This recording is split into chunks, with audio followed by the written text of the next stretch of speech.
Let's talk about clusterware updating with PowerShell on Windows Server 2012. As most things in this series, of course, clusterware updating is also a new feature in Windows Server 2012. And in my opinion, this is actually a cool feature through which you can perform patches on your cluster nodes without worrying about moving resources around, patching one node, then the other, and so on, but also making sure that everything is available.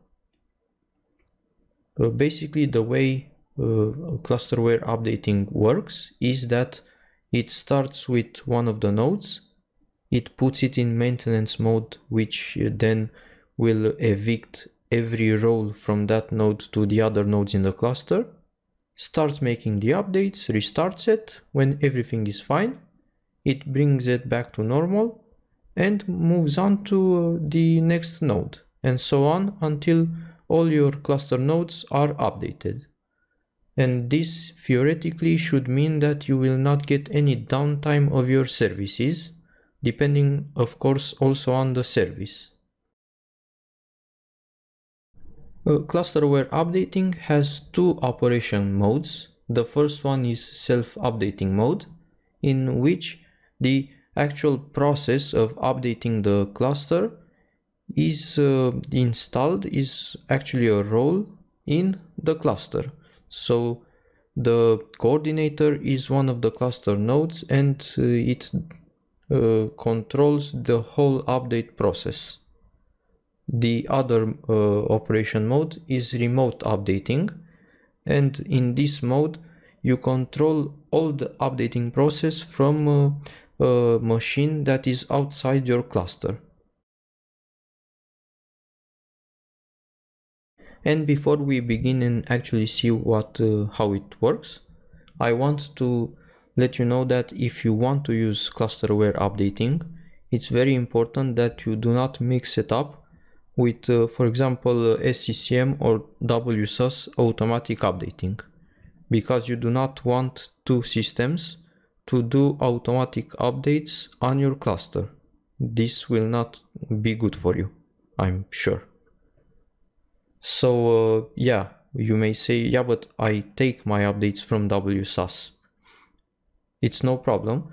You can configure your cluster nodes to point to your WSUS server so that clusterware updating finds the patches, but do not configure automatic updating, because then clusterware updating will not be the only system that patches your servers automatically, and of course then you will not have control of when your resources are available or not. So enough with the talking, now let's get to configuring. Okay, so since my cluster nodes are both server core, we will use PowerShell remoting to do all the configuration stuff. And in this video, we are going to use a remote node to coordinate the updates. So I will not include clusterware updating in the cluster itself. Now, the first thing, in my case, I do not need to run it. In case you don't have the AirSat clustering installed, please install it so you get also the PowerShell module.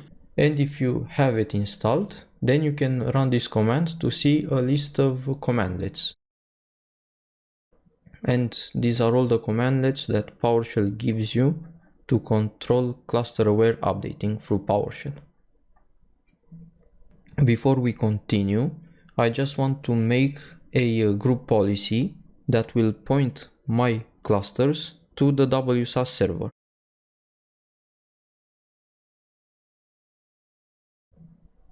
First, I want to make an organizational unit, especially for my cluster nodes.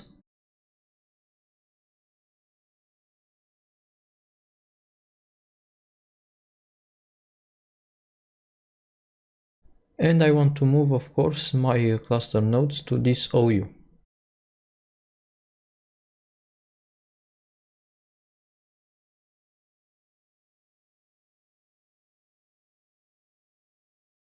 Okay, we have half of the work done. Now let's create a group policy for the WSAS targeting.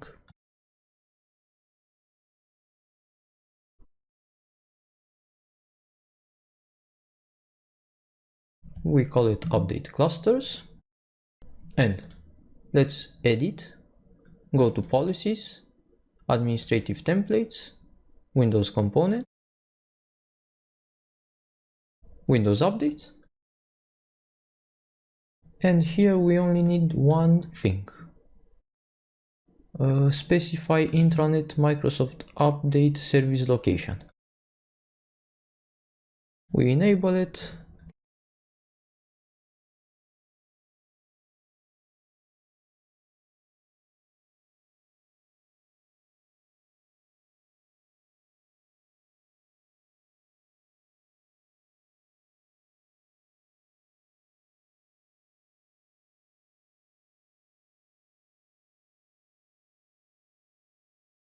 Now let's update the group policy on the two cluster nodes.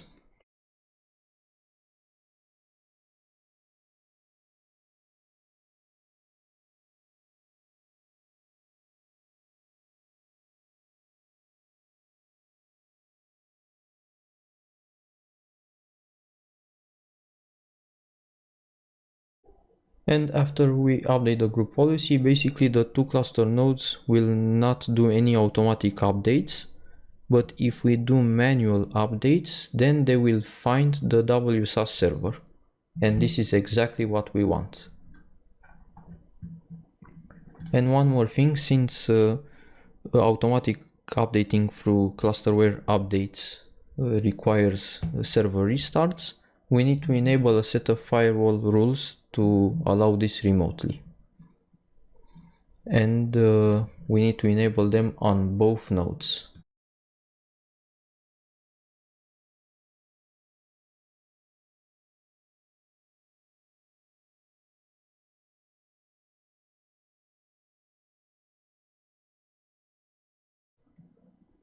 And it's done. So first we need to run a test that will tell us if our cluster is ready for clusterware updating.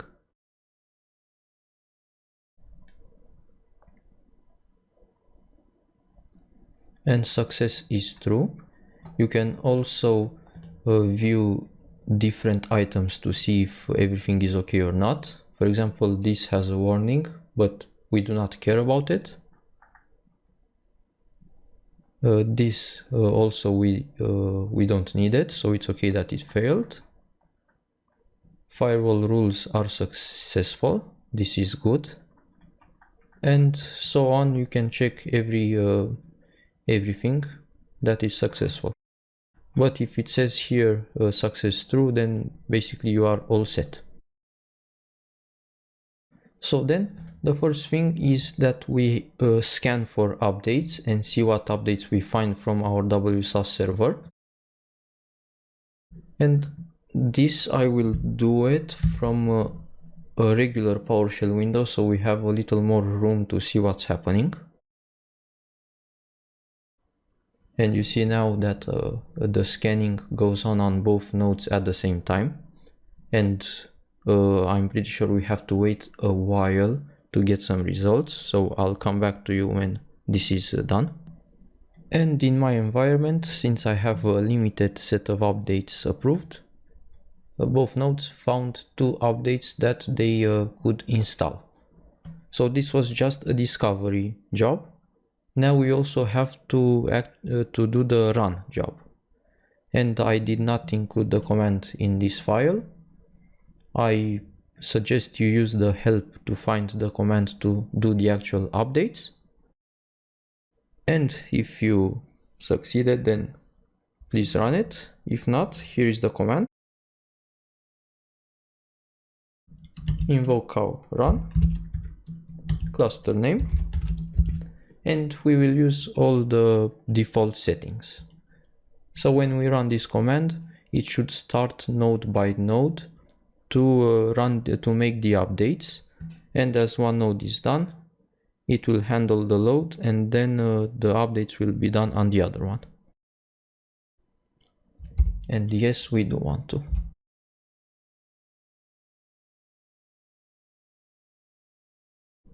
So now it's scanning again. Basically it finds again the updates. It would be cool actually to run the scan command and use that use those results in the run command, so it saves you some time, but it is how it is. And now it's staging the updates, which I guess it means it's preparing the updates on both nodes, but it does not do them at this stage. And it seems that it started making updates on node B. Now node A has all the cluster resources assigned to it. Node B is evicted and it's installing updates. And node B is also now restarting. Very, very, very nice. And you see the two roles are owned by the A node, and the disks are also owned by the A node. And we are waiting for the FS01B to restart and do all of its post-restart preparations for applying the updates. And now usually it scans the node again, because you know when you restart it may be that other updates come into play, and this will continue going on until no more updates are available for the current node. And so the node B is done, but unfortunately on node A it could not drain all the roles.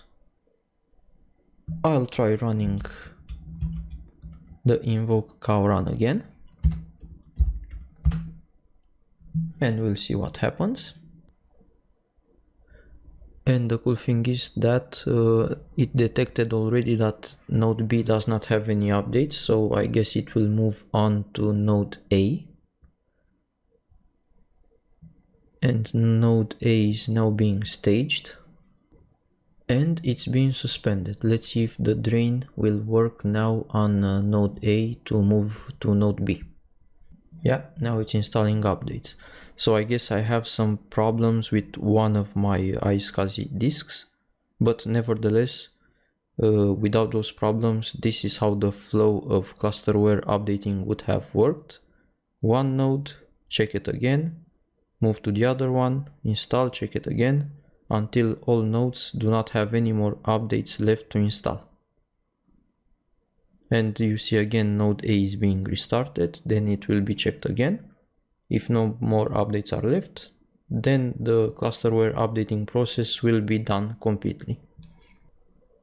And node A is being scanned again. It will not find any new updates, and shortly it will tell us that the process has been successful.